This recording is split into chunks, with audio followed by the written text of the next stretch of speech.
विष्णुदेव, ये गज? मात्र गज नहीं देवराजेंद्र, एक नवजात गज।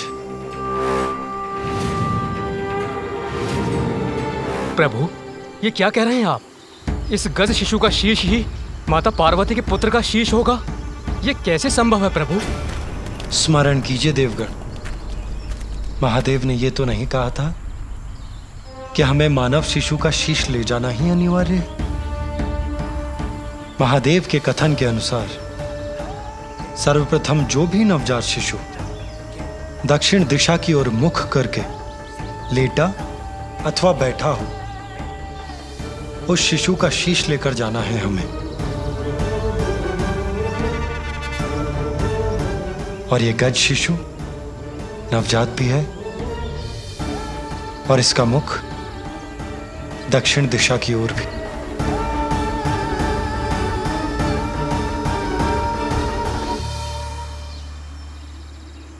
विष्णुदेव, ये गजमाता भी तो मां है। जब ये निद्रा से जागेगी और अपने पुत्र को अपने समीप नहीं पाएगी तो इस मां की भी क्रोधाग्नि जागृत हो जाएगी और तब ये भी भयंकर उत्पात मचाकर सर्वत्र विनाश करेगी। नहीं सूर्यदेव, शिशु के जन्म पर माता उस पर अपना वात्सल्य उड़ेलती है, उसे अपने तन से स्नेहपूर्वक लगाकर उसका पोषण करती है। पल भर के लिए भी उसे अपनी आंखों से ओझल नहीं होने देती। किंतु उसके विपरीत ये गज माता अपने पुत्र से दूसरी ओर मुख करके निद्रामग्न है, अर्थात उसे अपने शिशु का ध्यान भी नहीं। उसने तन और मन दोनों से शिशु का त्याग कर दिया है। और ये नवजात शिशु अपनी माता के समीप होकर भी इस संसार में सर्वथा एकाकी है। इसे एक मां की आवश्यकता है।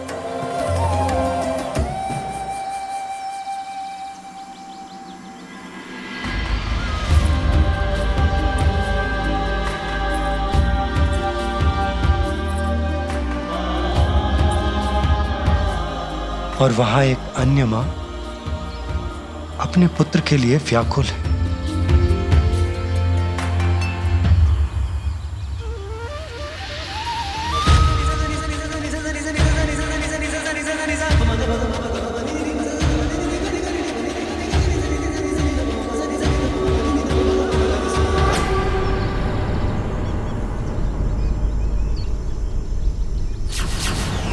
इसके प्राणांत के बाद ये गज शावक मेरे धाम में स्थान पाएगा।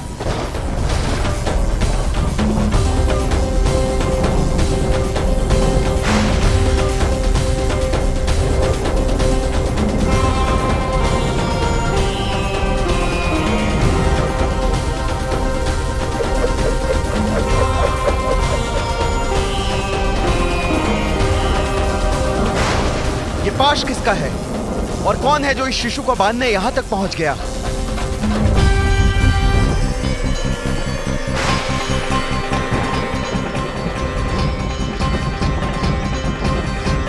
विष्णुदेव, देवराज और सभी देवगणों को मेरा प्रणाम।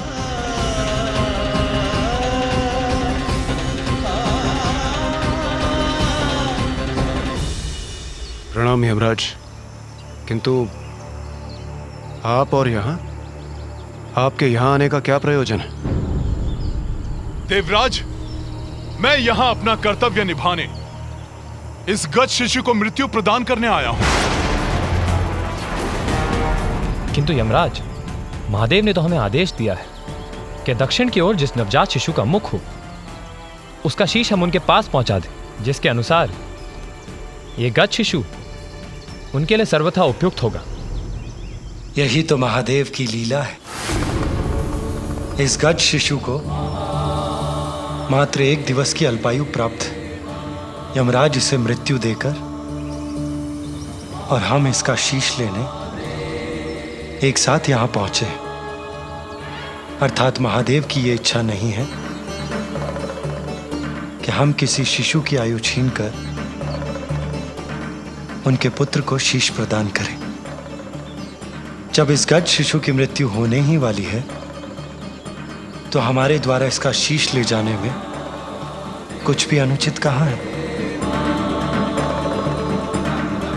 इसे ही कहते हैं परमात्मा का न्याय।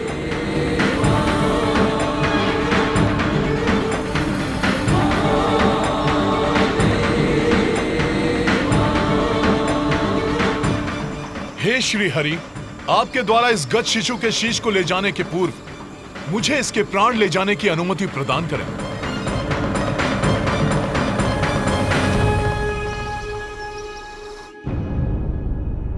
कितना समय बीत गया और मेरा पुत्र अभी भी निष्प्राण है। स्वामी,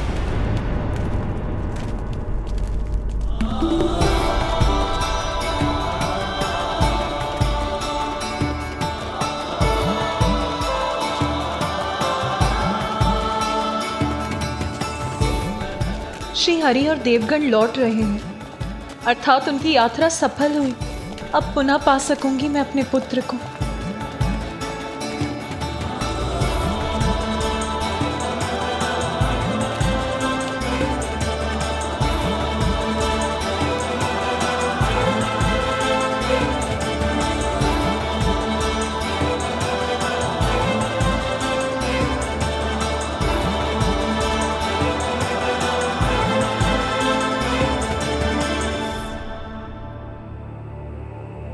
किंतु वो शीश कहाँ है जो श्री हरि और देवगण अपने साथ लाए हैं? अब तो वही शीश मेरे पुत्र का शीश होगा। आपके आदेशानुसार हम ले आए एक शीश।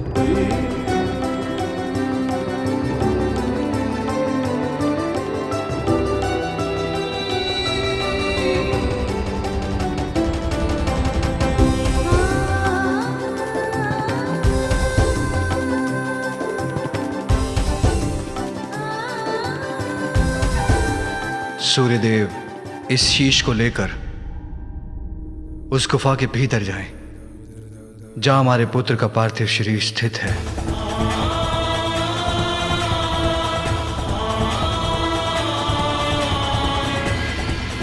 जो आज्ञा प्रभु।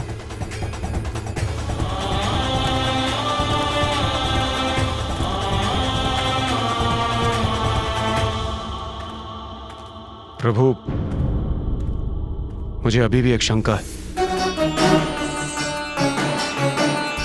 हम नवजात शिशु का शीश तो ले ही आए, किंतु उसे आपके और माता पार्वती के पुत्र के धड़ से कौन जोड़ेगा प्रभु? इंद्रदेव देवराज होने के नाते इस प्रश्न का उत्तर तो आपको भी ज्ञात होना चाहिए। ये कार्य अश्विनी कुमार करेंगे देवराज। आपको तो ज्ञात ही है, वो अत्यंत निपुण शल्य चिकित्सक हैं। क्यों, उचित कह रहा हूं ना मैं? जी प्रभु। देवराज इंद्र को तो अवश्य ज्ञात होगा, जब अश्विनी कुमारों ने ऋषि दधंग का शीश उनके धड़ से विलग करके उसे पुनः उनकी देह से जोड़ दिया था। ऋषि दधंग को ब्रह्म विद्या का गूढ़ ज्ञान प्राप्त था। ये वो वैदिक विद्या है जिससे देवता देवत्व के चरम तक पहुंच सकते हैं। देवराज इंद्र ने उनसे यही विद्या सीखने का प्रयास किया। मैं देवराज इंद्र हूं और मैं यहाँ आपसे ब्रह्म विद्या सीखने आया हूँ, इसलिए ये विद्या मुझे सिखाने की कृपा करें। देवराज, ये विद्या तो केवल उन्हें ही सिखाई जा सकती है जो किसी भी अवस्था में इसका कोई दुरुपयोग ना करे। आप देवराज अवश्य हैं, किंतु मुझे यह विश्वास नहीं है कि ये विद्या आपको सिखाना संसार के हित में होगा। ऋषिवर! आपने देवराज इंद्र को यह विद्या सिखाने से मना किया। अगर यह विद्या मुझे प्राप्त नहीं हो सकती तो किसी और को भी नहीं दी जा सकती।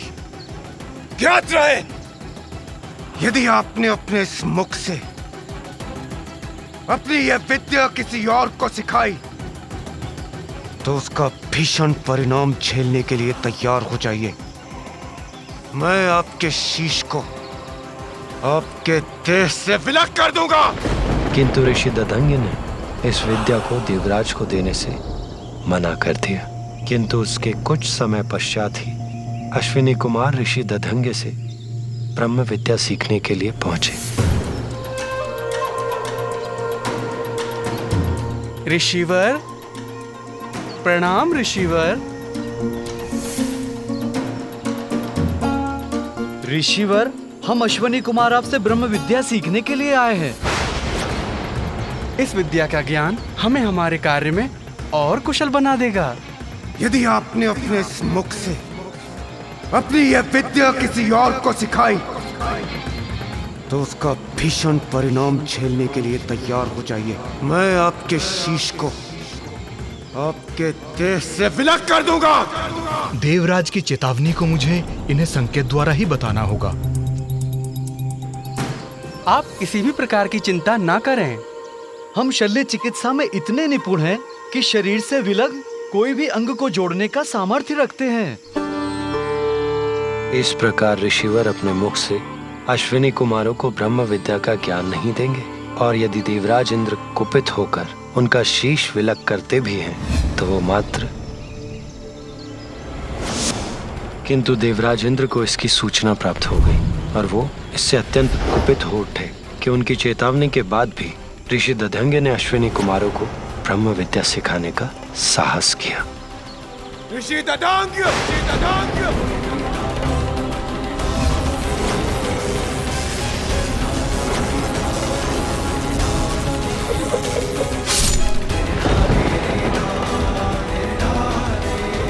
इसके उपरांत दोनों अश्विनी कुमारों ने ऋषि दधंगे के शीश को उनके शरीर पर पुनः स्थापित कर संजीवनी विद्या से उन्हें पुनर्जीवित कर दिया। आप दोनों का कल्याण हो। आप दोनों ने मात्र मेरे जीवन की रक्षा नहीं की, अपितु मेरे धर्म को भंग होने से भी रक्षित किया है। एक गुरु होने के कारण आप दोनों जैसे योग्य शिष्यों को धर्म का ज्ञान देना मेरा धर्म था। यदि देवराज इंद्र के भय से मैं आपको ये ज्ञान दिए बिना लौटा देता, मेरे गुरु होने का धर्म खंडित होता। शल्य चिकित्सा में पारंगत और संजीवनी विद्या के ज्ञाता भी हैं अश्विनी कुमार, इसलिए बालक के शीश को उसके धड़ से जोड़ने के लिए उनका बुलाया जाना स्वाभाविक है और उपयुक्त भी। बालक के शीश को उसके धड़ से जोड़कर वो उसे प्राण दान देने में समर्थ है।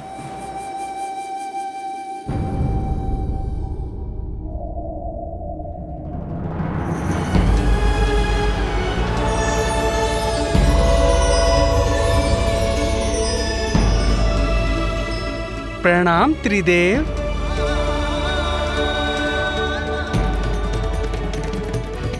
प्रणाम देवतागण।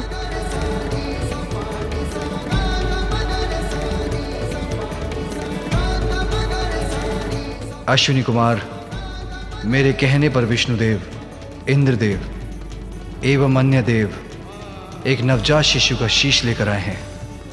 आप औषधियों के देवता हैं, इसीलिए आप ही मेरे पुत्र के तन से इस शीश को जोड़ने में सक्षम हैं। यह हमारा सौभाग्य होगा महादेव। अब आप अपना कार्य आरंभ करें।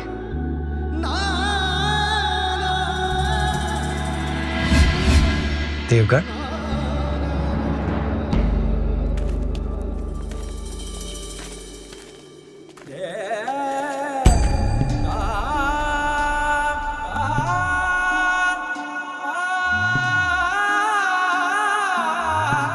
निश्चिंत रहो पार्वती, कुछ ही समय में तुम्हारा पुत्र पुनः तुम्हारे साथ होगा।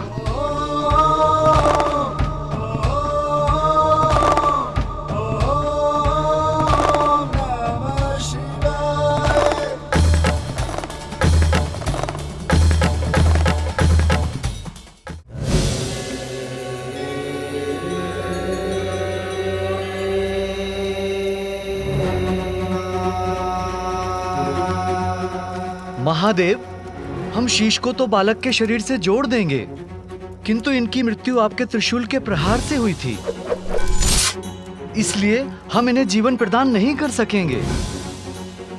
इन्हें प्राण देकर पुनर्जीवित तो आप ही कर सकते हैं प्रभु।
हमने अपना कार्य कर दिया प्रभु। अब मैं बहुत विचलित हो रही हूं। मैं अपनी दिव्य दृष्टि से भीतर देख सकती हूं, किंतु स्वयं देखने पर मैं अत्यंत व्याकुल ना हो जाऊं। देवी सरस्वती, क्या आप मुझे देखकर बता सकती हैं कि वहां क्या हो रहा है?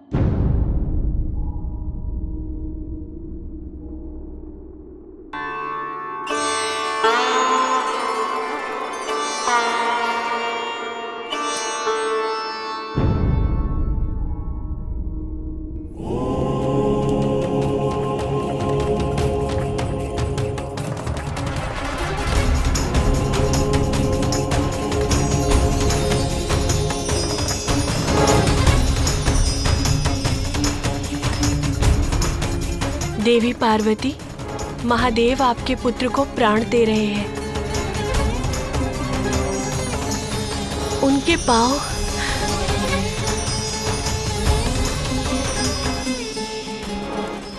और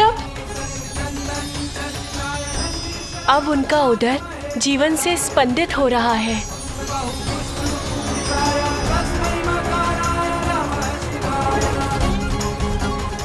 और अब क्या हो रहा है वहां? अब उनके हाथ और उनकी भुजाएं, उसमें भी जीवन का संचार हो रहा है। और बताइए ना, अब क्या हो रहा है वहां? और अब उनकी ग्रीवा क्रियाशील हो रही है।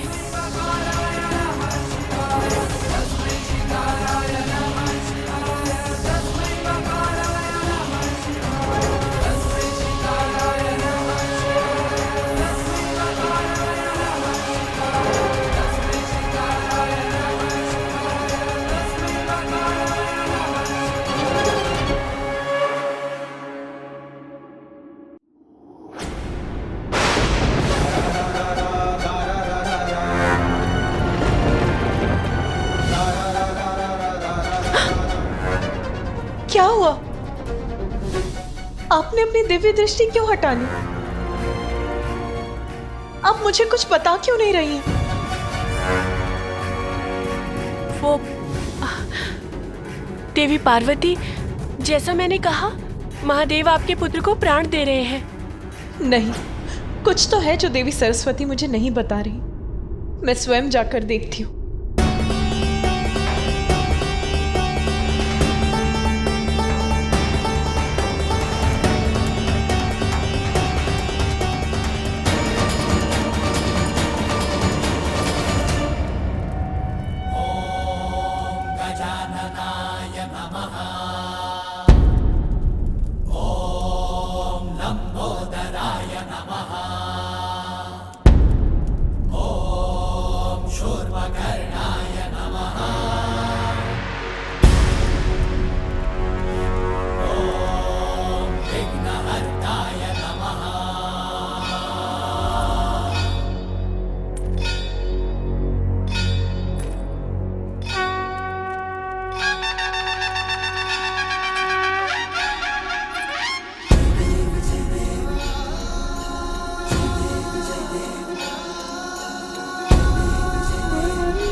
गौरी हर को, हाथ लिए गुड़ लड्डू साई